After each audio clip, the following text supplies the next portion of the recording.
Vous invitez. Merci de m'avoir rejoint sur France Info. Fabrice Risoli, vous êtes spécialiste de la grande criminalité. Vous êtes enseignant à Sciences Po Paris. À vos côtés, Benjamin Camboulive, bonjour. Bonjour. Vous êtes porte-parole alternative police CFDT. Audrey Goutard est également avec nous. Bonjour Audrey, spécialiste des questions de société et de sécurité pour France Télévisions. Et puis Mohamed Ben Medour à distance. Bonjour à vous. Vous êtes médiateur à Marseille au sein de l'association APIS. Vous êtes militant dans les quartiers nord et votre expérience va nous être précieuse aussi pour comprendre les mécanismes aussi de ces lanceurs d'alerte sur le narcotrafic. Il faut bien comprendre, évidemment, quand on s'attaque à ce milieu-là, Fabrice Risoli, on risque sa vie. C'est le cas pour Amine Kessassi, c'est le cas pour tous les lanceurs d'alerte. Oui, alors on risque sa vie dans le crime organisé parce que je reste convaincu que la violence, c'est la première ressource du crime organisé, des mafias, etc. Et puis surtout, on a basculé dans le fait que cette organisation criminelle dite de la DZ Mafia aurait pour une fois tué un parent de quelqu'un qu'on ne pouvait pas tuer. Donc on voit bien que ici la représentation nationale, merci beaucoup à la députée Sandrine Rigol, d'avoir en fait épousé les demandes de la société, les députés sont là pour ça, d'avoir un peu dans l'urgence proposé un texte qui vise à protéger en élargissant d'abord un peu le périmètre, en faisant redescendre la protection un peu plus au niveau local qu'au niveau central.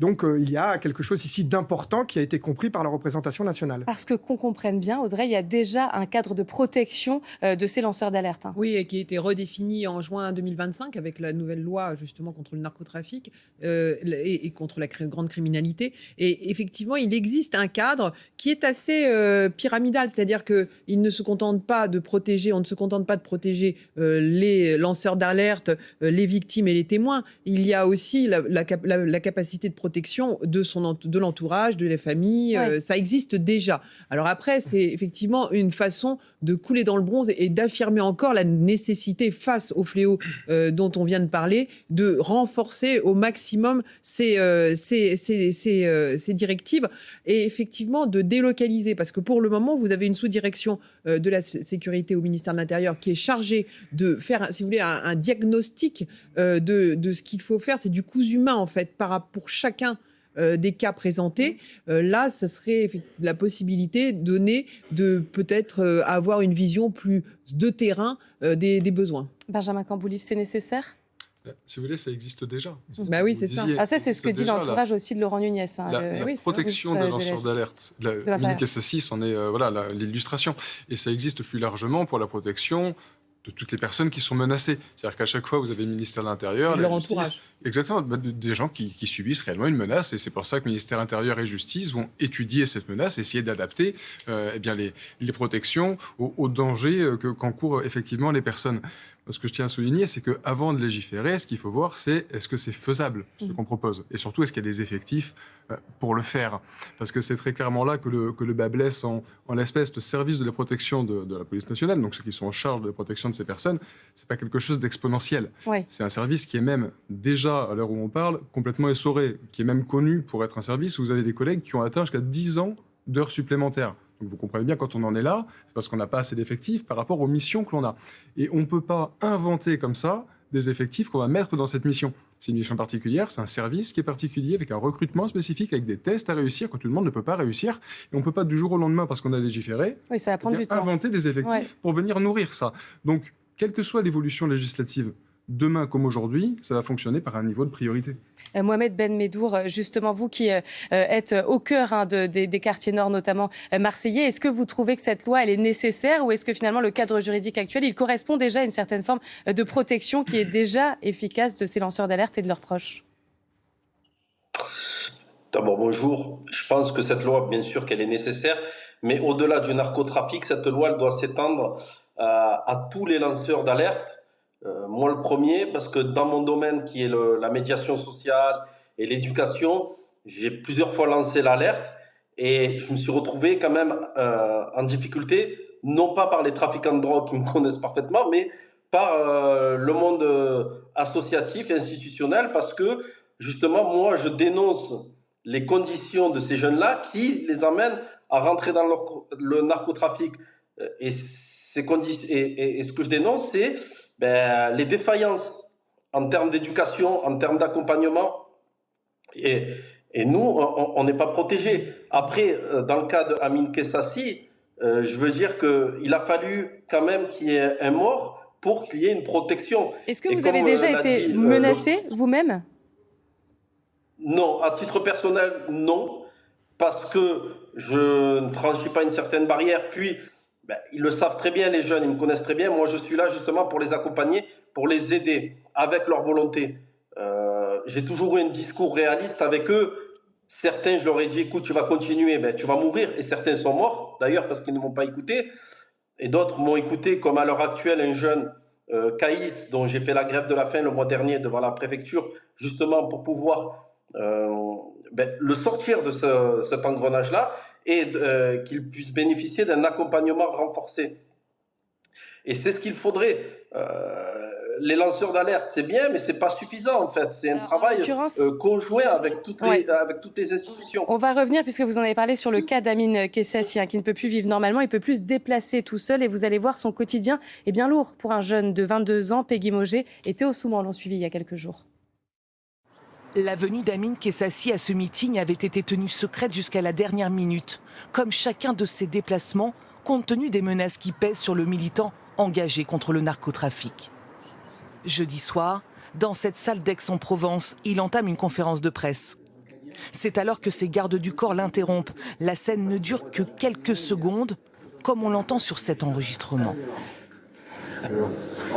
Pardon ? Pardon, je suis désolé. Je sais pas ce qui se passe. Cette exfiltration éclair a été déclenchée en raison d'une menace prise très au sérieux par les services de renseignement. Une enquête a été ouverte. Amine Kessassi, 22 ans, vit depuis l'été dernier sous protection policière. Sa tête a été mise à prix par des groupes criminels. Protection renforcée en novembre, après l'assassinat de son frère Mehdi, en plein jour à Marseille. Depuis, il a dû quitter la ville. Et ses agents lourdement armés, au visage caché, ne le lâchent pas d'une semelle. Le prix à payer pour ne pas renoncer à ses engagements. On ne peut pas s'habituer à vivre sous protection policière. La vie d'un jeune homme, d'un activiste, d'un militant de 22 ans, et d'ailleurs, peu importe l'âge, elle ne doit pas se faire sous protection policière. Candidat aux côtés du maire sortant de Marseille, Benoît Payan, l'équipe de campagne d'Amine Kessassi a dû s'adapter. Outre les 4 policiers, dont un chauffeur qui l'accompagne en permanence, il ne se déplace qu'en voiture. Véhicule fouillé plusieurs fois par jour. Le port du gilet pare-balles est obligatoire s'il doit tracter sur la voie publique. Quant à ces trajets, ils ne sont jamais communiqués à l'avance. La meilleure sécurité, c'est justement d'être imprévisible dans les déplacements, dans les voitures. C'est l'habitude. Et le pire ennemi, il faut que le chef de l'équipe de protection soit le seul pratiquement à décider quel itinéraire il va prendre. À chacune de ces apparitions, tous les invités sont aussi triés sur le volet. Aucun bain de foule autorisé pour Amine Kessassi. Ça fait beaucoup de contraintes, évidemment, pour les déplacements de ce jeune homme dans son quotidien. Si cette proposition de loi, elle était adoptée, concrètement, ce que ça changerait, c'est aussi un accès plus facile à des identités d'emprunt, par exemple, à avoir son nom remonté sur une liste, une protection rapprochée ou encore un bracelet, un téléphone, grave danger, comme ce qui est le cas pour les femmes qui sont victimes de violences conjugales. Et est-ce que ça peut effectivement être efficace et donner, ouvrir la parole, finalement, permettre aux gens qui sont au courant de certains faits de parler ? Oui, en effet, l'enjeu, c'est que lorsque Mehdi a été assassiné, les premières remontées des collectifs de victimes que Crimalt, notre association, connaît bien et emmène aussi se former en Italie à l'anti-mafia sociale grâce à des projets européens, m'ont dit on ne parlera plus. Alors, ça s'est un petit peu amélioré, mais on voit bien que la violence systémique organisée par le crime organisé, c'est fait pour faire la loi du silence, la fameuse omerta. Donc, il ne faut plus que ça arrive. Donc, c'est l'esprit de cette loi. Et sans absolument nier le grand professionnalisme du service de protection, j'ai déjà vu venir des magistrats italiens qui ont 9 carabiniers et policiers en Italie. Il a bien fallu que des policiers français viennent le chercher à l'aéroport. Amine est venu à mon cours. Amine a rencontré le fils d'un député assassiné par la mafia dans un restaurant à Paris. À chaque fois, il a été protégé par des policiers français très professionnels. Sur les moyens, quand même, je rappelle que lorsque nous avons, après 10 ans de la loi Perben, voulu enfin que les décrets d'application soient signés pour la protection des coopérateurs de justice, que nous appelons à tort des repentis. On nous avait dit, les policiers, il n'y a pas d'argent. Madame Christine Taubira l'a trouvée à la Grasque, parce qu'elle existait depuis 4 ans. Aujourd'hui, la saisie des avoirs criminels et l'argent que cela produit. L'agence de gestion des avoirs criminels saisis, qui aujourd'hui est en constante progression. Nous avons fait voter, notre association, la confiscation obligatoire, instrument, produit du crime, délit de non-justification de ressources. Je veux dire que si on veut des moyens, on peut les trouver. Il y a un budget dédié pour protéger ces personnes. On peut largement l'augmenter. Il faut que ce type d'assassinat de parents de victimes, pour que les gens se taisent, il faut que ça n'arrive plus. On continue d'en parler, bien évidemment, sur France Info. Petite parenthèse d'actualité avec vous, Valentine, il est 12h30. Et 900 000 foyers toujours privés d'électricité en France. Conséquence de la tempête Nils qui déferle sur le pays, 3 000 personnes vont être mobilisées face à cette situation exceptionnelle. C'est le double du dispositif initial d'Enedis. La tempête est toujours en cours, impossible de prévoir un retour à la normale pour l'instant. La tempête Nils qui a fait un mort dans les Landes près de Dax, un chauffeur de poids lourd qui est décédé quand une branche d'arbre est tombée sur son camion. 5 départements au total sont en alerte rouge, c'est exceptionnel. Les Pyrénées-Orientales, la Savoie, la Gironde, le Lot-et-Garonne et l'Aude. Les habitants de ces départements sont invités à rester chez eux.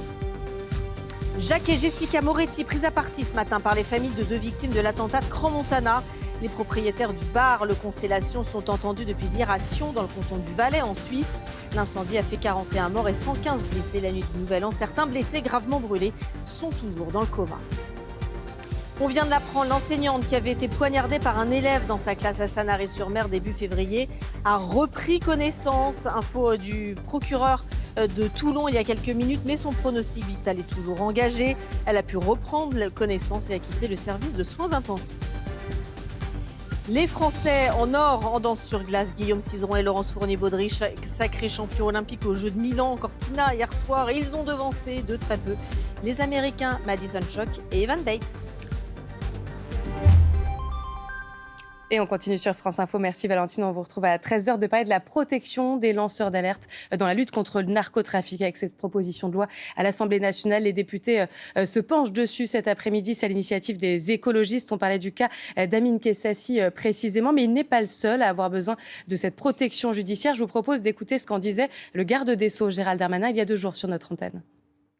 Oui, je pense qu'il est très menacé, oui. Alors il n'est pas le seul. Il y a aussi 15 magistrats qui aujourd'hui enquêtent sur le narcotrafic et qui sont protégés par la police, parfois leur famille. Donc la peur est importante, c'est pour ça que l'État doit être extrêmement ferme et que je porte les prisons de haute sécurité, le statut du repenti, la lutte contre le narcotrafic comme étant une menace qui est une menace de sécurité intérieure. Repenti dans un instant. Benjamin Camboulive, on était en train de parler des moyens nécessaires aussi pour protéger éventuellement ces magistrats, ces chercheurs aussi parfois qui enquêtent sur le trafic de drogue et qui peuvent être menacés. Tous ceux finalement qui veulent libérer la parole sur ce sujet. Vous nous disiez, Fabrice Risoli, quand on veut des moyens, on en trouve. Vous preniez l'exemple de Christiane Taubira. Est-ce que ça peut être efficace, évidemment, cette proposition de loi si elle est mise en œuvre et si les moyens, effectivement, sont là? C'est vrai qu'il y a déjà effectivement cette question des moyens qui, s'ils ne sont pas mis en cohérence avec les objectifs, ça rime à rien. On ne peut pas rajouter des missions sans rajouter d'effectifs. Mais même sans parler de moyens, effectivement, est-ce que ce texte peut amener quelque chose de plus, dans la mesure où il n'amène rien de neuf? Tout ce qui est proposé, tout ce qui est mis sur la table existe déjà. La seule nouveauté, c'est l'obligation légale, alors qu'on n'a pas d'effectifs pour aller faire cette mission supplémentaire. Qui pourrait dénoncer de nouveaux trafics de stupéfiants? Vous avez soit les trafiquants eux-mêmes, soit les gens lambda. Les trafiquants eux-mêmes, il y a déjà énormément, entre guillemets, de balance dans le milieu du stupéfiant. C'est-à-dire que les trafiquants vont se dénoncer les uns les autres parce que c'est leur intérêt de faire tomber... Donc les fameux repentis. Repentis, oui, ou tout simplement, vous êtes encore en activité de trafiquant, mais c'est quand même intéressant que le concurrent soit interpellé par la police. Ouais. Comme ça, vous avez le monopole des ventes sur tel ou tel secteur. Faire tomber son concurrent. Ces gens-là, ils le font actuellement, ils le feront demain, et c'est pas eux qui vont demander la protection de la police. Donc ça ne va pas changer grand-chose à ce niveau-là. Et pour ce qui est des gens lambda qui subissent le trafic de stupéfiants, qui le constatent, qu'est-ce qui les retient pour aller dénoncer le trafic? C'est la peur des représailles. Tout simplement. Ouais. Et est-ce que vraiment cette évolution législative va changer quelque chose à la peur? Moi, je pense qu'une évolution législative de ce type, ça ne change rien à la peur que ressentent les gens, ça ne change rien au manque d'effectifs. Donc, au final, on va continuer à fonctionner, comme je vous le disais, par un niveau. Pour vous, en fait, ça fonctionne tel que c'est actuellement. Il n'y a pas besoin de le changer. C'est pas que ça fonctionne, c'est qu'avant de changer, et c'est nécessaire de changer, mais il faut se demander si on peut aller au bout de ce que l'on propose et s'il y a les effectifs pour mettre en place ce que l'on propose par le biais de la loi. C'est ça la cohérence. Fabrice Risoli, vous êtes d'accord avec ça? ça ne sera pas forcément efficace, même si on y met les moyens ? Le cadre juridique actuel est suffisant ? Non, je pense que cette proposition de loi, on en a déjà parlé, elle fait redescendre au niveau local aussi une prise de décision qui est importante. J'entends monsieur le ministre, j'étais à l'Assemblée nationale ce matin, qui dit ça existe déjà par le biais de la préfecture, etc. Mais en réalité, Mehdi a été tué, donc c'est normal que la représentation nationale essaye de cadrer cette application. Les gens qui ont peur de parler, comme vous l'avez dit, Benjamin Camboulive, qu'est-ce qu'on peut faire du coup pour qu'ils acceptent de parler sans crainte des représailles ? Quel serait le niveau de protection judiciaire nécessaire, souhaitable ? C'est vrai que c'est surtout un travail de fond. Là, on travaille vraiment sur la conséquence de tout cet enchevêtrement, de toute la perte de contrôle qu'on a sur le narcotrafic et sur la violence, la délinquance, la criminalité connexe qu'il emporte avec lui. Donc il y a un moment où il faut voir aussi les solutions de fond pour avoir une efficacité réelle et pour pouvoir, par ricochet, amener un climat Mais ça, c'est dans un deuxième temps, dans l'urgence. Dans l'urgence, c'est déjà ce qui est fait aujourd'hui, c'est-à-dire une priorisation des gens que l'on va venir protéger. Mais effectivement, on pourrait toujours, et c'est louable, souhaiter avoir pour objectif de protéger plus de monde. Bien sûr que c'est louable, mais c'est pas faisable parce qu'il n'y a pas d'effectifs supplémentaires. Gérald Darmanin, dans cette loi sur le narcotrafic qu'il a portée en juin dernier, Audrey, vous en rappeliez les contours tout à l'heure, c'est vrai, il y a ce statut du repenti précisément. Oui, le statut de repenti, alors c'est issu de la loi Perben, c'était dans les années 2000, où effectivement on a considéré qu'il fallait donner un statut particulier à ceux qui acceptaient de collaborer, donc issus du milieu criminel, mais qui acceptaient de collaborer avec la police, et ça passe par des réductions de peine, et donc avec la justice, vous avez raison, pardon, avec la justice, donc ça passe par des réductions de peine, ça passe par effectivement un blanchiment d'une partie en tout cas de ce qu'ils ont commis. Vous avez l'air de... Non, c'est pas du blanchiment, dites pas ça. Il n'y a aucune impunité dans le statut de coopérateur de justice. Je rappelle qu'il ne faut pas les... Vous appelez ça coopérateur de justice. Oui, j'ai fait une tribune au Monde pour ça. Les repentis, on n'est pas à l'église, on leur demande pas du tout de se repentir. Et collaborateurs, il y a eu Vichy en France. Donc si on veut gagner la bataille des idées, il faut tout de suite oublier ça. Collaborer avec l'État, mais le fond est le même. Coopérateur, non, il ne s'est pas du tout blanchi. Les gens sont condamnés et ils font par exemple un tiers de la peine. Mais ça existe déjà dans le droit pénal. C'est pour ça que je disais une partie. Oui, non, mais pas blanchir. Le mot est terrible parce que ça voudrait dire qu'on fait disparaître. Oui. Exactement. Non, ils sont condamnés et ils font. Mais on minimise ils sortent de prison. Vous avez raison. Non, mais vous avez raison que, en fait, le problème. Blanchir, c'est faire disparaître. Vous touchez exactement du doigt la problématique. C'est-à-dire que. Jusqu'à quel niveau, effectivement, et puis surtout, ça n'est pas, les accompagne. Par rapport à l'Italie, c'est vrai qu'on n'a pas réussi à convaincre, je crois qu'il y a à peine une cinquantaine comment vous les appelez ? De coopérateurs de justice, qui ont accepté, si vous voulez, ce statut-là. Oui. Ça ne marche pas. Et pourquoi ? Oui, pour cause. On ne proposait pas aux auteurs de crimes de sang d'être protégés. On parle du crime organisé, dont la violence est la première ressource, et dans tous les manuels de sociologie du crime organisé. Et en France, on a fait « Ah ben non, on va protéger le voleur de voiture ». Donc, il a fallu 10 ans pour avoir un décret d'application. Il a fallu 10 ans de plus pour que, dans le cadre de la loi narcotrafic, on protège enfin... les assassins, les auteurs de crimes de sang, pas contre l'impunité totale, voilà. Et donc on attend le décret d'application. Voilà. Je me suis laissé dire qu'il y avait des gens qui étaient dans les starting blocks, qui étaient prêts à être protégés pour la manifestation. Alors, c'est ce qui peut expliquer que pour l'instant ils soient effectivement peu nombreux alors. Oui. Ils sont peu nombreux parce que c'est pas attractif, effectivement. Donc là maintenant, on changerait, ça serait une coopération. Et non pas une collaboration, parce que ce mot a été malencontreusement utilisé pour déterminer ce statut, et effectivement, collabo, on prend bien le problème. Donc, coopération avec un donnant-donnant, un échange de bons procédés, avec des réductions de peine. Mais effectivement, ils iraient quand même en prison et ça ne disparaîtrait pas dans la nature. Mais vous comprenez bien que tout ce qui touche finalement à la culpabilité, à la détention, est extrêmement mal vu. Ouais. On voit bien, dès qu'on essaye d'aménager des prisons, on a une bronca et une levée de bouclier en disant on va quand même pas leur mettre la télé et on va quand même pas leur permettre d'avoir une vie décente en prison. Donc, on comprend bien que c'est un sujet extrêmement sensible et le législateur a du mal à faire passer l'idée, mais ça va changer parce qu'on est face à une telle problématique, à un tel fléau qu'il va bien falloir à un moment donné regarder dans les pays où ça marche et appliquer ce qui fonctionne. En tout cas, il y a cette proposition de loi donc pour davantage protéger les lanceurs d'alerte, encore une fois, qui est débattue aujourd'hui à l'Assemblée nationale. Et puis, il y a ce procès sur le narcotrafic aussi d'un jeune tueur à gage de 14 ans. Il s'est ouvert mardi. C'était en octobre 2024. Ça s'est passé à Marseille. Souvenez-vous, il avait froidement abattu un chauffeur VTC, Nessim Ramdan, père de 3 enfants à Marseille. Eh bien, Nathalie Pérez, notre collègue, a rencontré sa veuve. Marseille, le 4 octobre 2024. Il est un peu plus de 4 heures du matin. Une voiture s'encastre dans la façade d'une école. À bord, Nessim Ramdan, un chauffeur VTC, père de famille, sans aucun lien avec la criminalité. Il vient d'être abattu par un tueur à gages d'à peine 14 ans. Un peu plus tôt, par téléphone, depuis sa cellule, un narcotrafiquant qui se revendique de la DZ Mafia confie un contrat à l'adolescent. C'est à bord du VTC qui devait l'emmener jusqu'à sa cible que les choses tournent mal. Le jeune tueur exécute le chauffeur de 2 balles dans la nuque. Toujours depuis sa cellule, le commanditaire, mécontent, appelle alors la police et dénonce l'adolescent.